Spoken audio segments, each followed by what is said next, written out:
안녕하세요. 저는 다원교육에서 영어과 소장을 맡고 있는 이희환 강사라고 합니다. 반갑습니다. 자, 저희가 오늘 이제 세 번째 설명회예요. 그래서 초반부 이 영어 원서 강도 프로그램을 이제 통합형으로 기획을 했을 때에 4학년, 5학년, 6학년 아이들을 대상으로 독서 능력을 바탕으로 우리가 흔히 하는 영어의 단어나 문법이나 독해나 거기에서 이제 나아가서는 쓰기 이제 가장 이제 승화시킨 패턴은 에세이겠지만 처음부터 에세이를 잘 쓰는 아이들이 그렇게 많지는 않으니 쓰기까지 영작에서 시작해서 paraphrasing, 요약하기, 에세이까지 단계별로 아이들하고 공부를 시켜야겠다라는 어떤 그 기획에서 이 프로그램이 론칭이 되게 됐어요. 이유는 다름 아니고 제가 이제 말씀을 드리기 전에 이제 저에 대해서 간단하게 소개를 먼저 드려야 될 것 같은데 저는 올해로 대치동 22년차 강사입니다.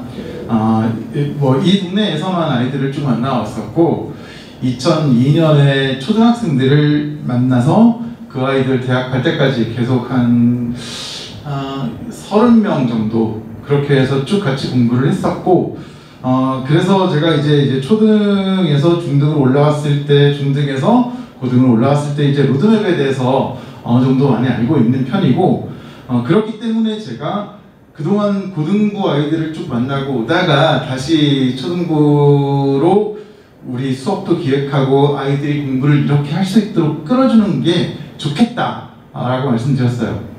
문제의식은 이제 하나였고요. 저는 고등부 강사로 대치동에서 주로 자사고, 외고, 영재고 아이들을 만났습니다. 그래서 제 아이들을 제일 많이 데리고 있었던 학교들이 대원외고, 외대부고, 휘문고, 그다음에 하나고나 서울영재고 이런 친구들을 데리고 공부를 오랫동안 했는데 한 4, 5년 된 것 같아요. 지금 2022년이니까 한 4, 5년 전부터 영어가 수능에서 절대평가로 바뀌면서 따라서 그런 어떤 학습 패턴의 변화가 일어났다고 저는 보는데 예전과 달리 첫 번째는 영어 선행에 대해서 아이들의 어떤 영어를 못한다라기보다는 영어에 대한 중요성의 인식이 굉장히 많이 떨어져 있는 것을 보게 되었고 두 번째는 예전에 비해서 1학기 이제 고등부 1학기 중간고사를 치를 때 내신도 그렇고 수능 문항들도 그렇고 우리 왜 그런 얘기 많이 하잖아요. 초등학교 6학년인데 수능 정도는 풀어요. 저 그런 얘기 굉장히 많이 들었어요. 이제 예전에 어머님들 중학생인데 IBT가 110점은 넘어야 된다. 중3 정도 되면 IBT가 115, 116이 되어야 한다. 그러니까 스탠다드 굉장히 높았던 그런 시기들을 넘어와서 지금은 너무나도 당연한 말씀이겠습니다만 고등학교 전체를 통틀어도 극소수를 제외하고 IBT 100점 넘어가는 아이들 그렇게 많지 않다고 저는 보고 있고요. 외고 제외하면 외고에서도 예전만큼은 안 되니까. 근데 어쨌든 몇 가지 문제점들이 보이는 거예요. 이 아이들이 영어 유치원 다니고 중학교 내내 영어를 했고 그런데 왜 고등학교에 올라와서 서술형을 외우지 않으면 아예 못 쓴다고 생각을 하고 접근을 할까? 그 오랫동안 영어를 봤는데 뻔한 문법은 왜 또 계속 헤매고 단어는 또 왜 이렇게 못 외우고 독해는 왜 이렇게 엉뚱하게 하고 이런 문제점들이 계속 보이는 거예요. 근데 전 그 저변에 가장 중요한 것 중에 하나가 꼭 우리가 지금 추구하고 있는 게 수업으로 영어과다 보니까 영어 독서를 하는데 꼭 영어가 아니더라도 독서 자체가 예전만 하지 않다라는 생각을 좀 많이 하게 됐어요. 제가 아이들을 2사이클 돌렸어요. 초등학교 5학년 시작해서 대학까지 보내는 애들이 하나 있고 그 중간에 2011년에 다시 초등학교 2학년 들어가서 지금 대학 들어간 애도 있어요. 근데 거기에서 제가 어린아이들 때 늘 했던 거는 독서 쪽이고 이 독서 프로그램을 통해서 사실 그 제자들이 지금 30대 중반인데 30대 중반 아이도 있고 이제 2010년에 만난 아이들은 20대 후반이나 이렇게 됐을 것 같은데요.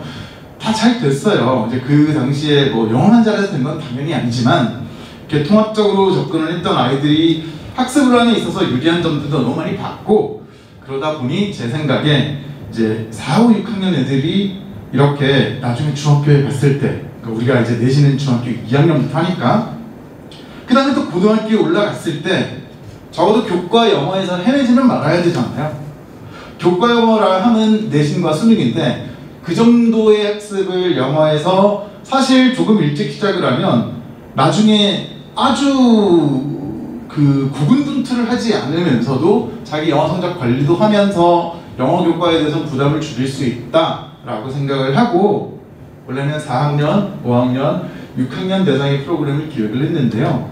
오늘 이제 그 세 번째 설명회를 제가 뭐 간담회처럼 요청을 하곤 해드렸던 이유는 앞선 두 설명에서도 7학년이죠. 그 중학교 1학년 어머님들이 오셔가지고 레벨 테스트도 보고 개인 상담도 좀 많이 하다 보니 제가 중등 아이들이 이제 여기에 관심이 있다고 하면 중등 아이들한테 맞는 어떤 튜닝을 약간 한 다음에 한 반은 중등으로 꾸려서 중등끼리만 묶어야겠다 이 생각을 한 겁니다.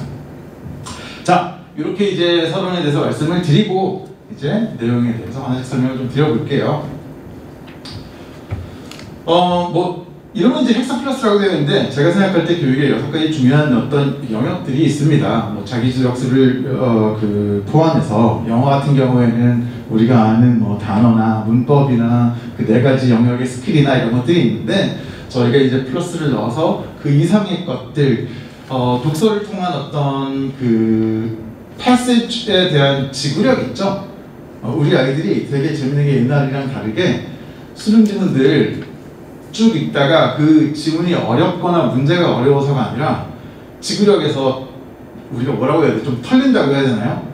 이게 체력이 소진되는 거예요. 중간에 풀다가 지치니까 시간 관리가 안 되고, 시간 관리가 안 되면서 집중력이 흐트러지니까 맞출 수 있는 문제를 틀리고, 이런 경우들도 있어서 뭔가 이제 독서 습관을 통해서 이 아이들이 결국은 우리가 뭐 아이를 대학에 보내야 되고, 그 과정에 있어서 영어를 어떻게 시키면 가장 최적화가 될까, 그런 고민에서 시작을 했습니다. 그래서 제가 이제 그 세상에 없던이라는 키워드를 쓴 건 별거는 아니고요. 문학과 비문학을 이제 양서를 선택을 해서 아이들이 읽게 될 거예요. 저희는 4주를 기준으로 책 한 권을 마무리를 짓는 방식으로 갈 건데, 굉장히 큰 허들이 하나 있습니다. 원하는 대로 아이들이 집에서 책을 읽어줄 것이냐. 왜냐하면 통상적인 독서 수업은 집에서 읽어온 걸 바탕으로 수업을 하는 경우가 많은데, 안 읽어오는 아이들이 있으면 그 아이는 와서 수업 자체가 안 되는 거예요. 그냥 멍하니 앉아있다 가는 거죠.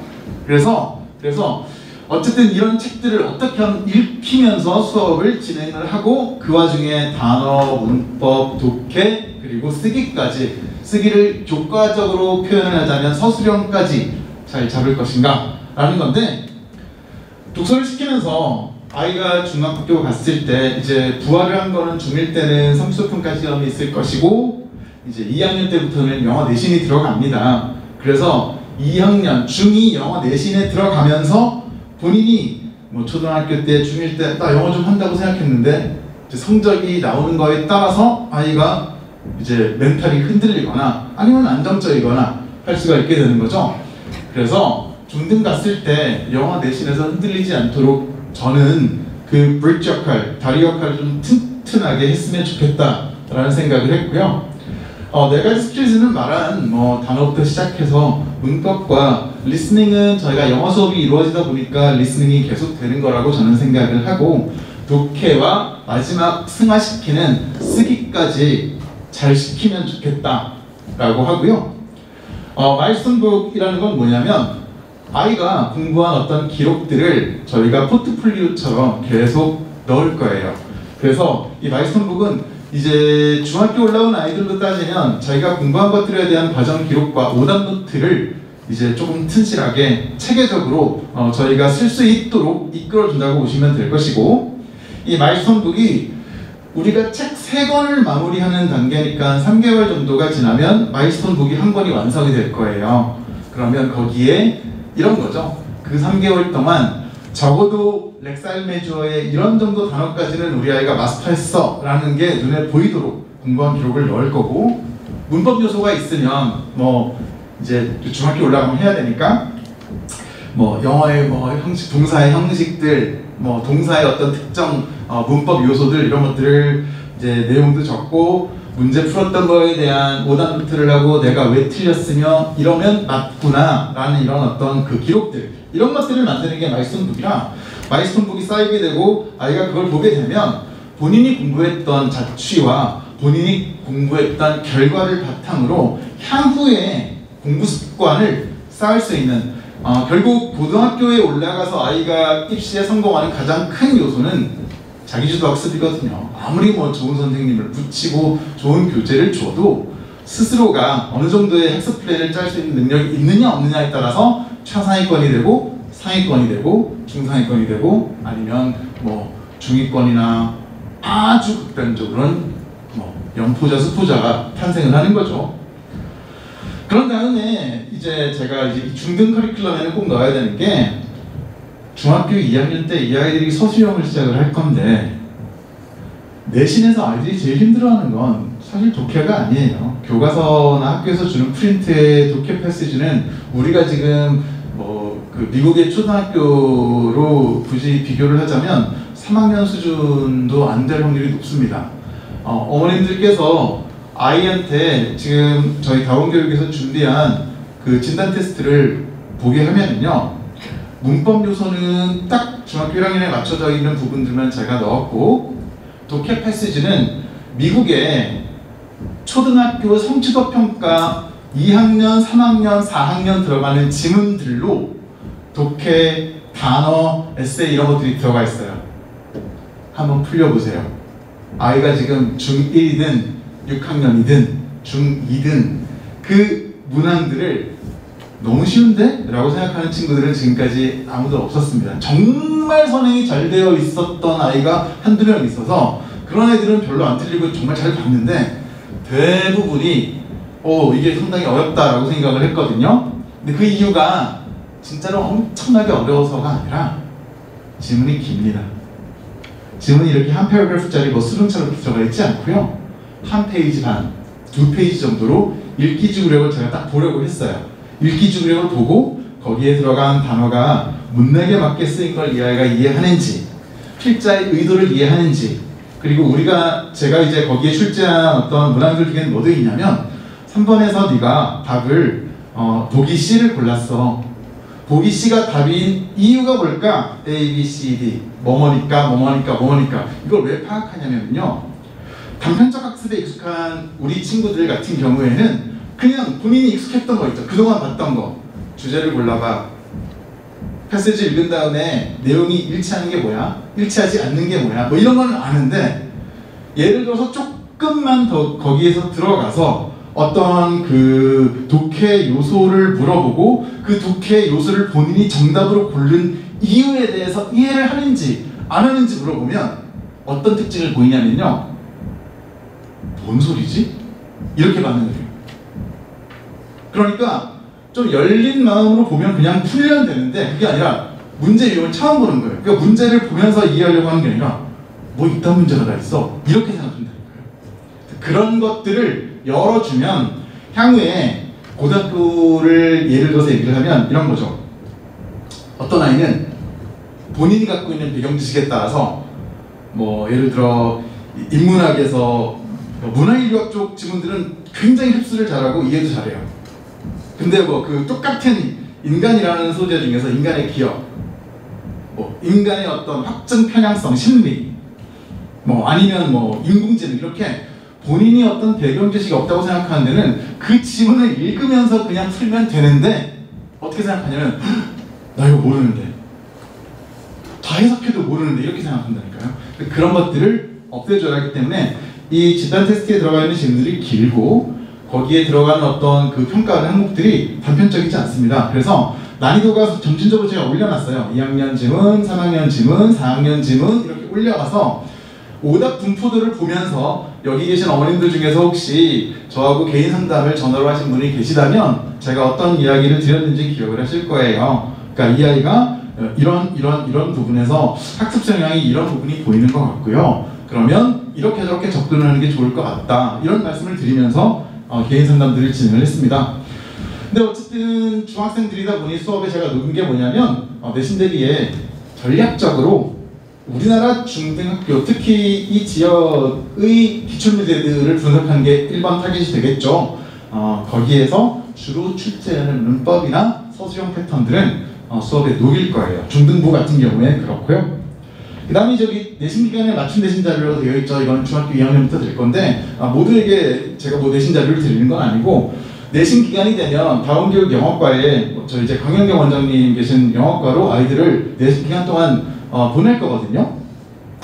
왜냐면 다른 이유는 아니고, 우리가 뭐 예를 들어 중등이 한 반이 있는데 내신 기간에 10명이 막 2명은 A중학교, 1명은 B중학교, 2명은 C중학교 이러면 걔네 속에갖고 우리가 이렇게 시간표를 만들기는 어려우니 기존에 내신이 잘 운영이 되고 있는 영어과로 들어가서 편향학교 내신을 하게 될 거예요. 그러면 뭐 다원중등 같은 경우에는 지금 내신 관리가 잘 되는 걸로 제법 정평이 나 있어서 제가 안심하고 아이들을 맡길 수도 있을 뿐만 아니라 거기에 저희 쪽에서 내신 자료를 보완해서 더 드릴 겁니다. 그러니까 더 아이들에게 줄 거예요.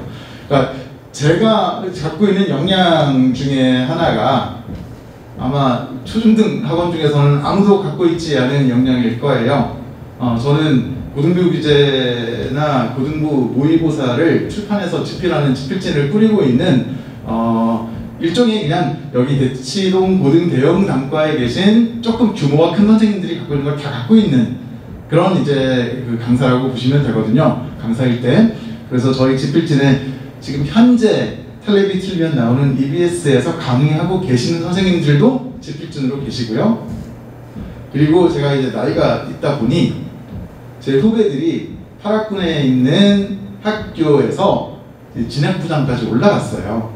그래서 학교 선생님들하고의 접점을 진작부터 만들었기 때문에 콘텐츠를 짤 때 학교 선생님들, 특히 저는 이쪽 지역 파락군에 있는 학교 선생님들, 영어 선생님들을 저희 집필진의 자문위원으로 또 모셨습니다. 그리고 또 누가 있냐면 저를 비롯한 대치동에서 탑 클래스에 있던 강사들이 있어요. 자기 콘텐츠를 만들던 사람들이 있는데 저희는 뭘 하느냐, 이 지역 중학교들의 기출시험지들을 놓을 거고요.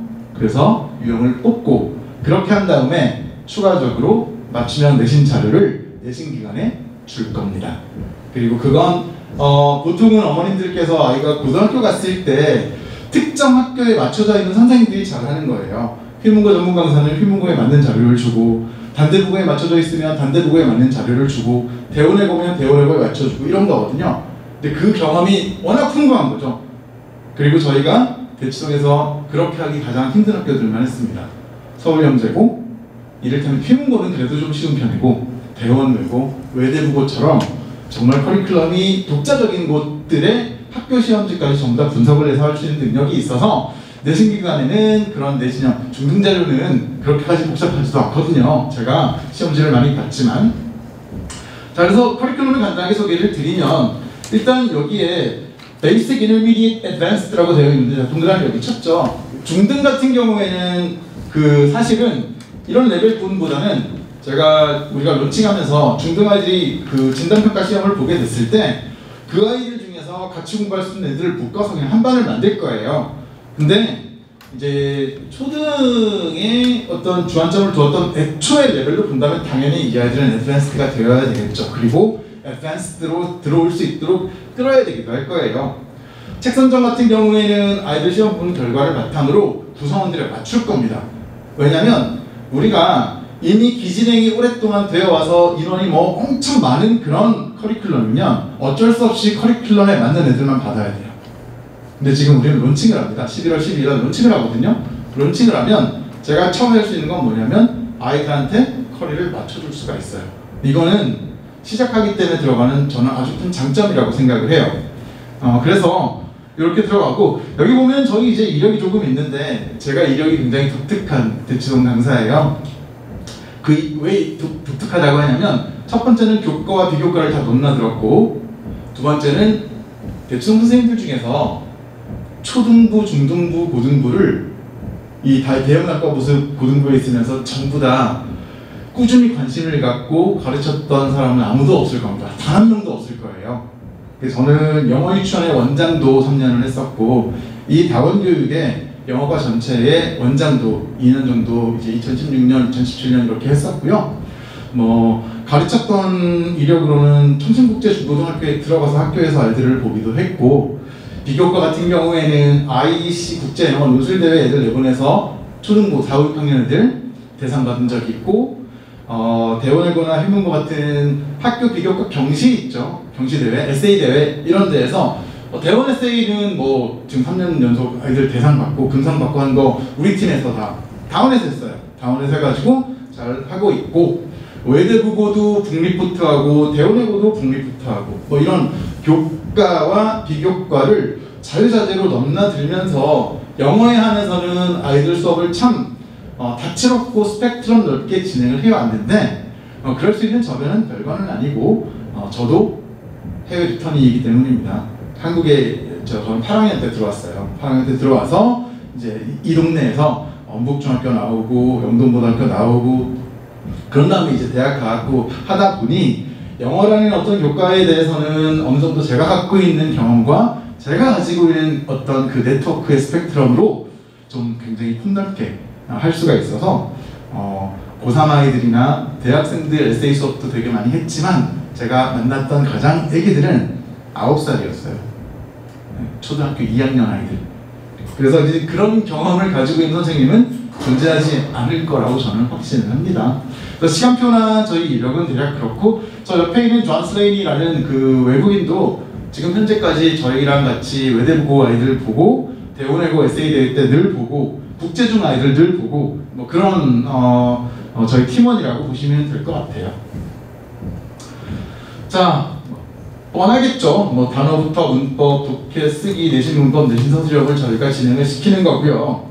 여기 밑에 보게 되면 이건 원서의 수준이에요. 원서의 수준이 지금 7학년 아이들, 1학년을 기준으로 두면 아이들이 선행이 좀 안 되어 있다라고 하면 미국 초등학교 4학년 지문들이 어려울 겁니다. 쉽지 않아요. 왜냐면 우리나라 교과서 비교가 안 되니까.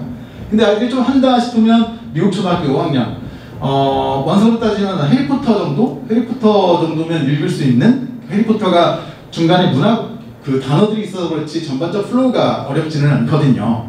근데 거기에서 이제 애드밴스드로 가게 되면 제가 여기도 썼습니다만 조금 더 소재가 무거운 책들을 또 쓸 수가 있어요.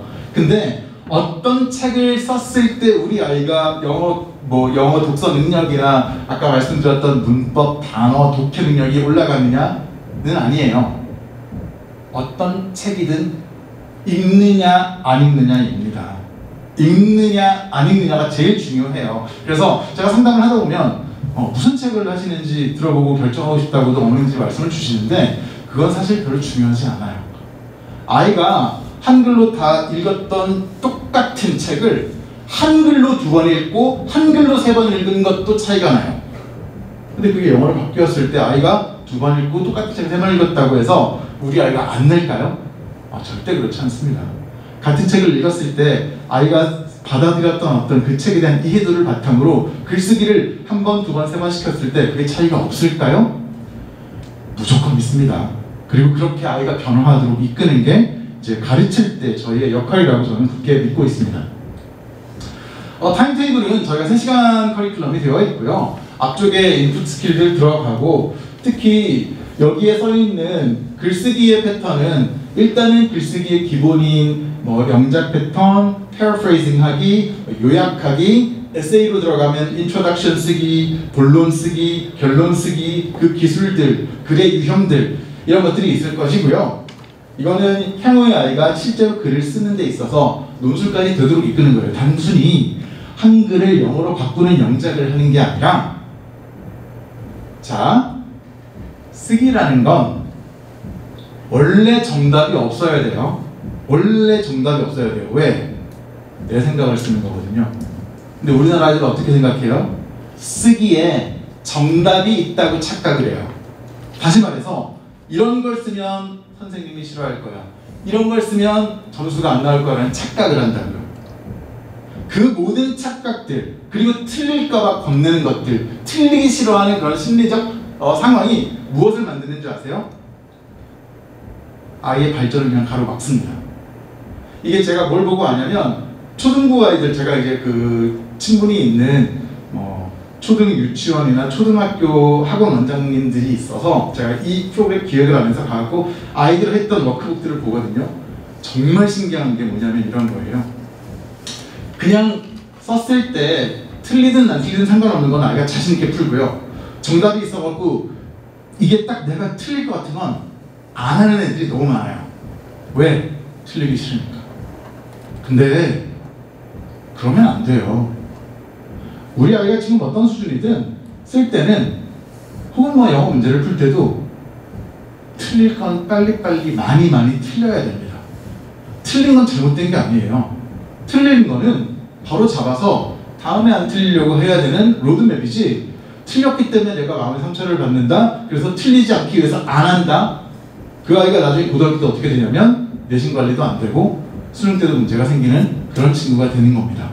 그래서 적극적으로 틀려라. 시간이 모자라서 저 시간이 모자랐어요? 잘못된 거 아니다. 그게 우리의 현 상태니까 개선시키자. 이런 1대1 피드백이 이 초중 수업에 인원이 적잖아요. 저 고등부는 많을 때 한 반에 80명이에요. 근데 이번 한 반에 10명짜리잖아요. 1대1이 된다는 거죠. 이럴 때 잡아주면 얼마나 좋겠습니까? 저는 그렇게 믿습니다. 그런 다음에 저희가 끝에 꼭 리뷰를 넣어요. 리뷰를 넣는 이유는 그날 배운 것들과 관련해서 단어가 됐든 문법이 됐든 한 번쯤 보고, 여기에 제가 뒤에 말씀을 드리겠지만 재밌는 요소들을 조금 넣었습니다. 단어 같은 경우에는 되게 클래식한 이런 우리 과제들이 있어요.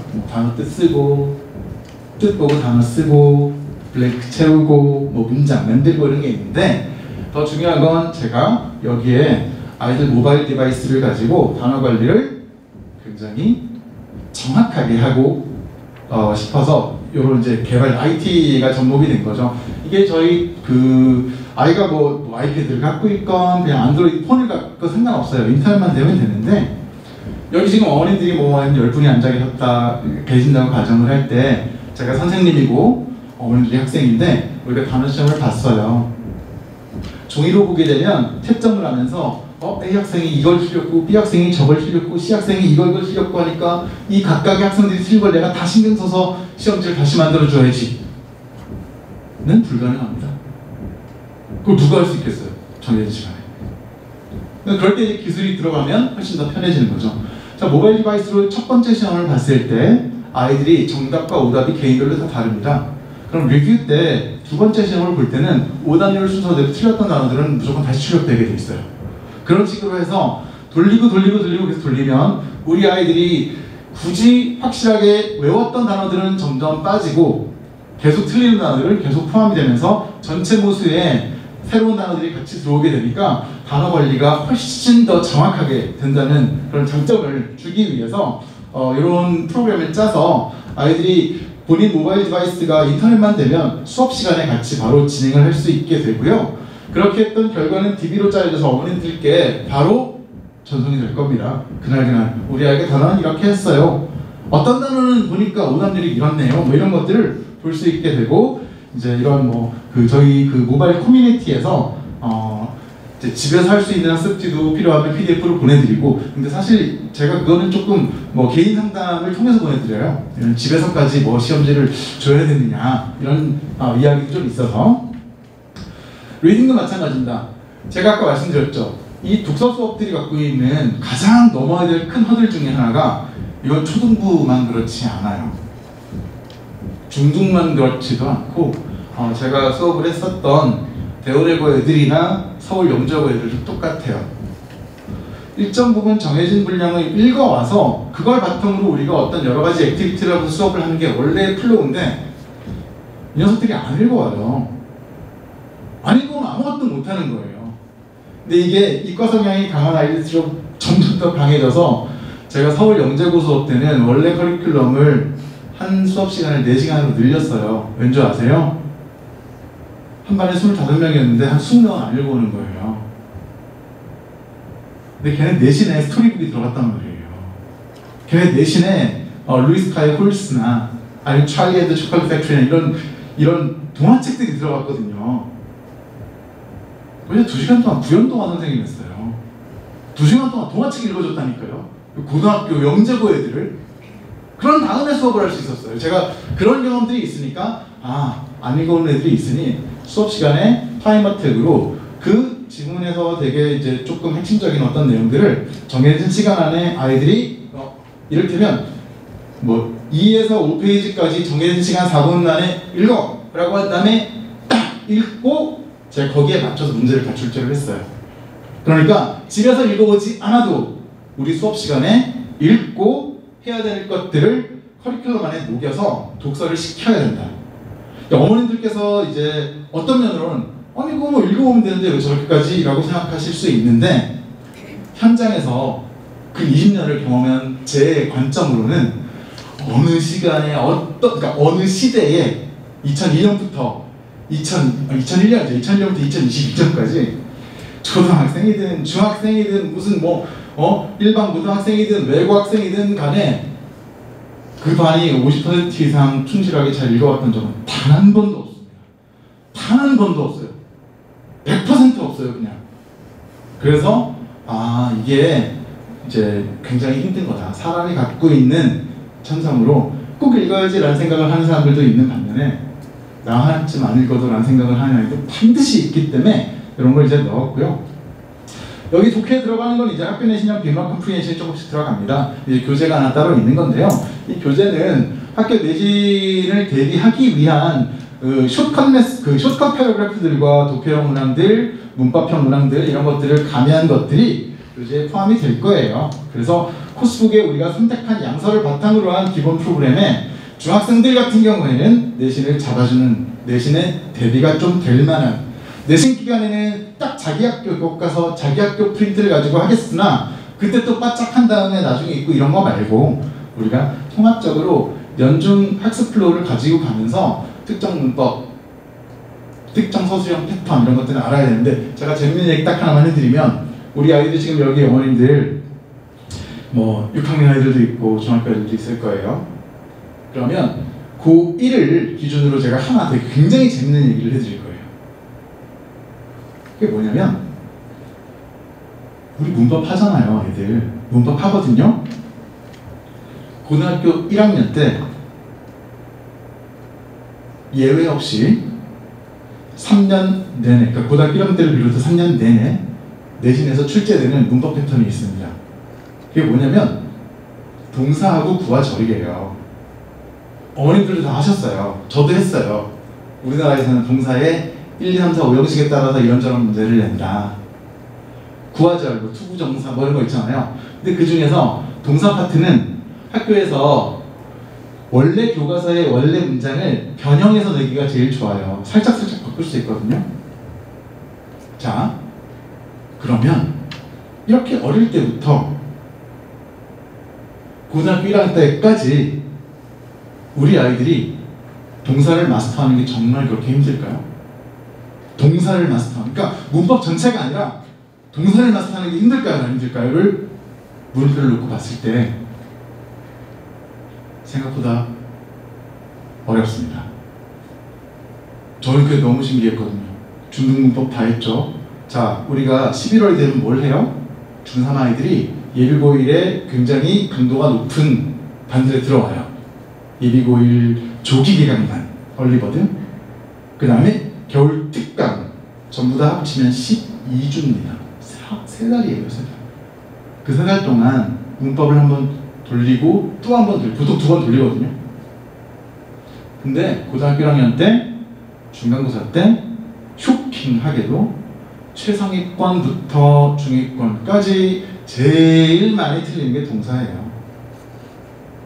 그만큼 제가 이 얘기를 왜 드리냐면 우리가 그런 생각을 하거든요. 평소에는 이런 거 하다가 내신 기간에 바짝해서 점수 받으면 되지 뭐. 그 전략은 고등학교 때는 근데 싫어도 그렇게 하셔야 돼요. 그렇게 하기 싫어도 그렇게 할 수밖에 없어요. 다른 과목에 대한 압박감이 어마어마하니까. 근데 지금은 안 그렇잖아요. 제 목표가 뭔지 아세요? 지금 어린아이들이 고등학교 때까지 뭐 문법을 뭐 한 바퀴를 돌리고 두 바퀴를 돌리고 그게 의미가 있다? 아니요. 동사하고 구하절만 제대로 해도 그 아이들 내신 때 영어 1등급 받는데 90% 이상의 역할을 할 겁니다. 다시 한번 왠 줄 아세요? 동사하고 구어절은 우리가 흔히 이야기하는 문장의 변형이 자유로워요. 우리가 어렵다고 생각하는 뭐 특수구문, 뭐 무슨 뭐 가정법 이런 건 말 그대로 단기적으로 딱 해도 다 맞출 수 있어요. 가장 기본이 되는 동사와 구어절을 그래서 어릴 때 잡아놓은 아이들은 고등학교 때 어떻게 된다? 특별히 노력을 기울이지 않고도 내신 관리에 어마어마하게 유리하다. 그래서 그런 포인트들을 평소에도 계속 주려고 해요. 쓰게도 하고 풀게도 하고. 그래서 스트럭처는 마찬가지예요. 저희가 이제 뭐 이런 레거시적인 어떤 여러 가지 패턴의 문항들이 있고, 여기 메타버스라는 거는 초등학생들한테는 적극적으로 활용을 하고 중학생들한테는 소극적으로 활용을 할 겁니다. 이 메타버스 월드라는 건 뭐냐면 저희 개발업체 중에 하나가 이제 이런 뭐 월드를 하나, 어머님들이 이를테면 학생들이면 내 캐릭터를 만드는 거예요. 뭐 펭귄일 수도 있고 뭐 이런 캐릭터를 만들어서 월드를 왔다 갔다 하면서 뭐 이렇게 이정표를 건드리면 거기에 이제 퀘스천이 떠요. 문법 문제가 뜨기도 하고 단어 문제가 뜨기도 하고 독해 문제가 뜨기도 하고 해서 그걸 아이들이 초등학교 애들은 이제 좀 재미라는 것도 중요하기 때문에 풀면서 정오답이 전부 다 기록돼서 그게 우리 DB에 리포트 카드로 어머님께 드리거든요. 근데 중학생들은 또 아이들 좀 머리가 크다 보니 엄마 나 학원에서만 메타버스 숙제 해야 돼 한 다음에 이 녀석이 이 숙제를 하는지 게임을 하는지 통제 문제가 조금 있기 때문에 굉장히 소극적으로 활용을 하려고 합니다. 라이팅도 마찬가지예요. 아까 말씀드린 것처럼 기본적인 어떤 글쓰기 패턴들도 하지만 더 중요한 게 아이들, 중학생들은 내신형 기록도 들어가야 되기 때문에 사실 이게 제가 중3에서 고3까지 어떤 그 학습 패턴의 커리큘럼이나 그 컨텐츠는 정말 많이 쓰기도 했고 가지고 있기도 해서 기출문제부터 시작해서 그 기출문제를 풀 수 있게끔 하는 그 과정의 여러 가지 학습 컨텐츠들을 이제 중학생에게 맞춰서 드린다고 보시면 되고요. 이건 제가 아까 말씀드렸던 그 메타버스인데 초등학교 어머님들은 아이들한테 이게 좀 필요하고 좀 더 통제가 되잖아요. 애기들이니까. 그래서 엄마가 혼내면 말도 듣고 하는데 이제 머리가 클수록 엄마 말을 잘 안 듣는 게 저희가 좀 힘들더라고요.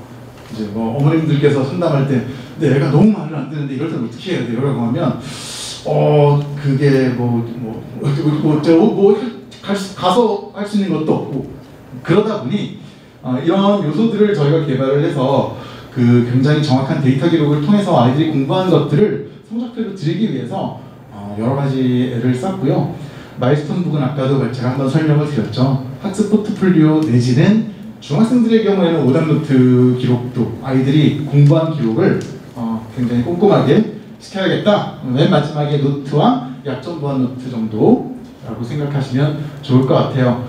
이거는 이제 우리가 학업을 하기 위한 과정에 대한 나는 누구인가, 나는 어떤 목표를 가질까, 책을 읽을 때 어떤 리포트를 쓸까 이런 것도 있겠지만 이 마일스톤 북에 이제 내가 공부했던 단어를 기록하고 많이 틀렸던 단어를 또 기록하고 문법의 요소를 기록하고 많이 틀렸던 문법 기록하면서 내가 뭘 왜 틀렸고 이런 것들을 기록하는 마일스톤 북이 있고요.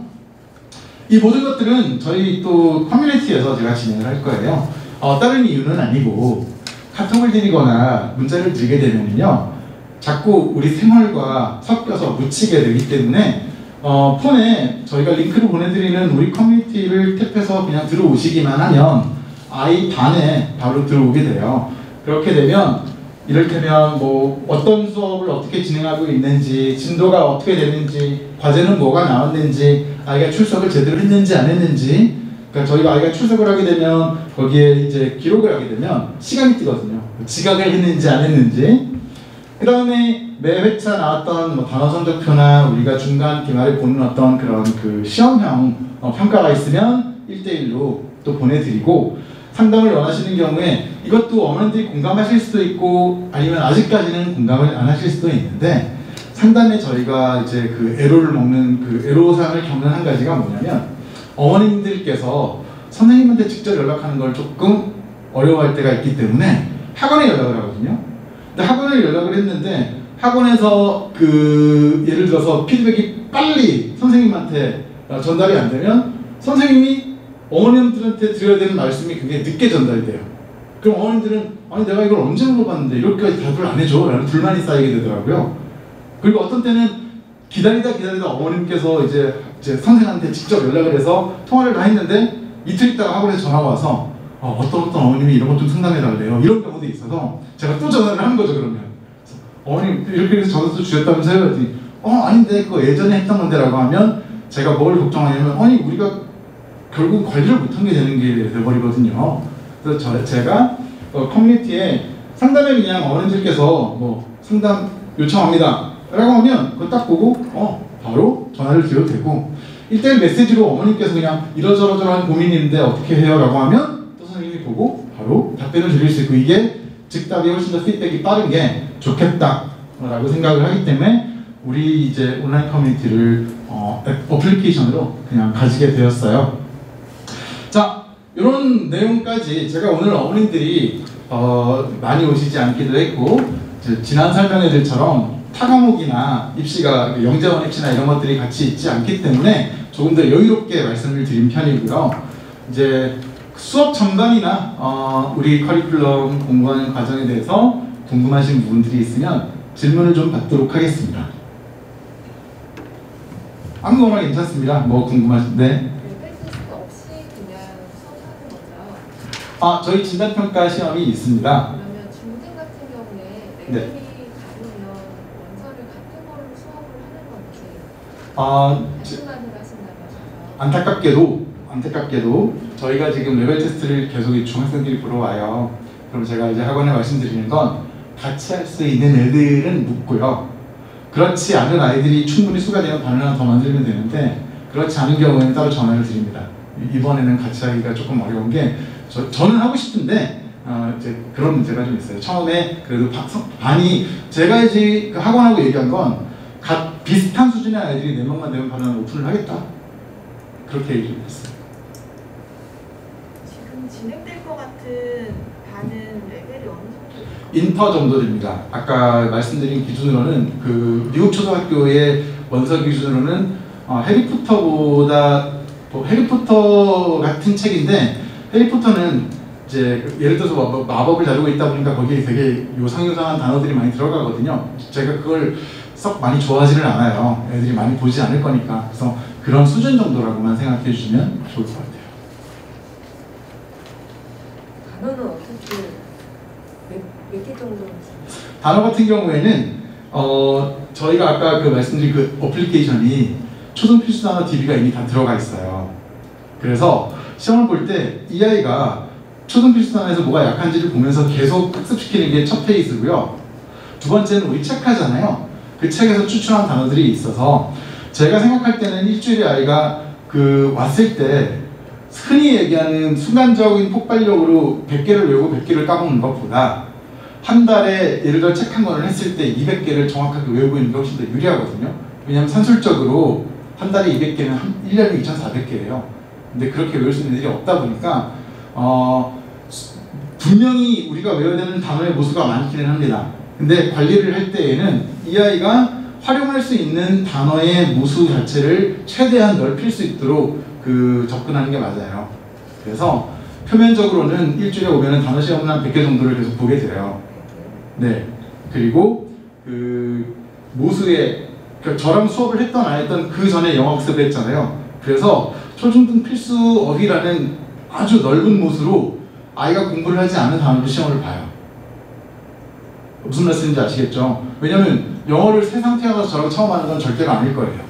그러면 우리가 판단할 때 이 수준의 아이들이 이 단어는 알고 있어야 되는데 만약에 모른다고 하면 그런 것들은 계속 공부할 수 있게 주면서 아까 그 어플리케이션이 시험만 보는 게 아니고요. 공부하는 것도 같이 있어요. 쓰면서. 그래서 그렇게 단어는 어머님들이 어떤 걱정을 하셔도 다른 데서 어떻게 관리하는 것보다 더 확실하게 들어갈 겁니다. 저도 어휘를 너무 중요하다고 생각하는 사람이라서 선생님이 관리해 주실 거예요? 그 단어도 확실히? 그럼요. 저희가 단어를 안 해서 그 단어 관리에서 제일 중요한 거는 아이 입장에서 내가 공부한 기록이 얼마나 적나라하게 드러나느냐 안 드러나느냐거든요.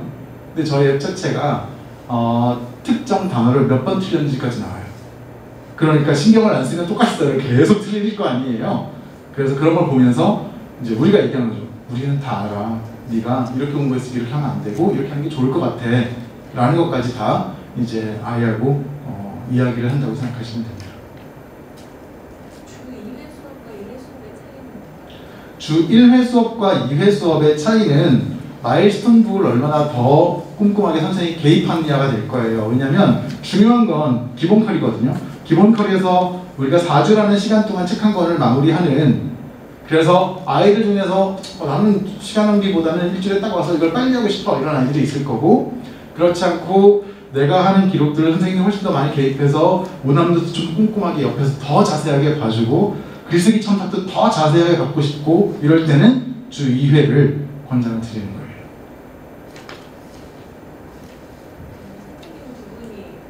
네, 맞습니다. 저 첫 3개월 동안은 제가 들어가요. 그러니까 책을 3권 할 정도의 시간 동안 저하고 존 슬랭이라는 외국인이 들어가는데, 원래는 헤드 티처가 존이고요.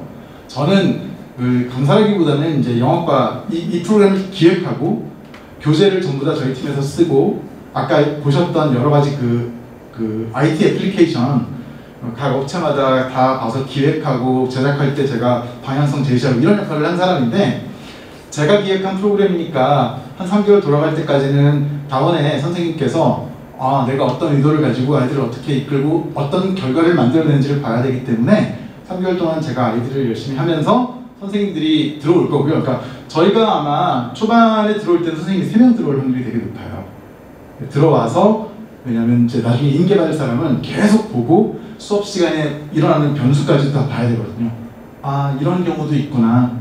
아이가 이렇게 할 때도 있구나. 이런 것들을 이제 좀 제가 어프렌티스 도제처럼 한참 본 다음에 한 명은 이제 리플레이스를 하고 3개월 있다가 대체를 한다고 보시면 되고요.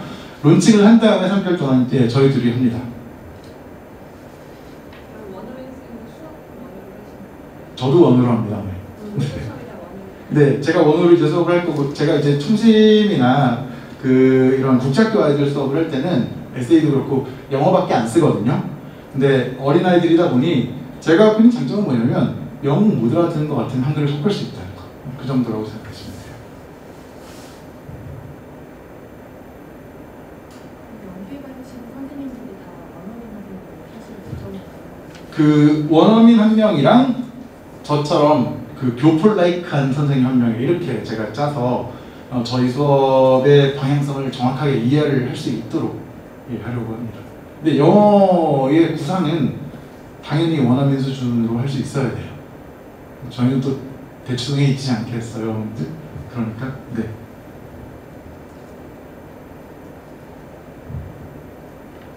또 궁금하신 내용들은 없으실까요? 진단평가에 스피킹도 있어요? 없습니다. 스피킹 요소는 제일 적게 줄여놨어요. 스피킹이라는 거는 커리큘럼에 녹이게 되면 사실 프레젠테이션 하는 방법, 그 다음에 이제 트랜지션에서 본인이 어떤 주장을 할 때 인과를 쓸지, 앞에 있는 부연을 쓸지, 대조를 쓸지, 분류를 쓸지 이런 것들을 다 해줘야 되는데 1차 목표가 스피킹까지 아이들을 완벽하게 시켜야겠다라는 욕심보다는 교과에서 아이들 내신이나 수능 갈 때 공부를 잘하게 해야겠다라는 거거든요. 근데 스피킹은 그냥 생활이 되기는 할 거예요. 왜냐하면 아이들이 우리에게 질문을 하거나 소통을 할 때 말을 계속 영어로 할 거고, 그때 이제 글리치들이 있으면 선생님들이 이제 바로 잡아주는 거죠. 단어가 잘못됐으면 I think you meant this right? 이런 식으로 이제 고쳐주면서 계속 스피킹 소통을 하니까 이 커리큘럼 안에서 스피킹까지 교과를 빼서 전부 다 하려고 그러면 전 욕심이라고 생각을 했어요.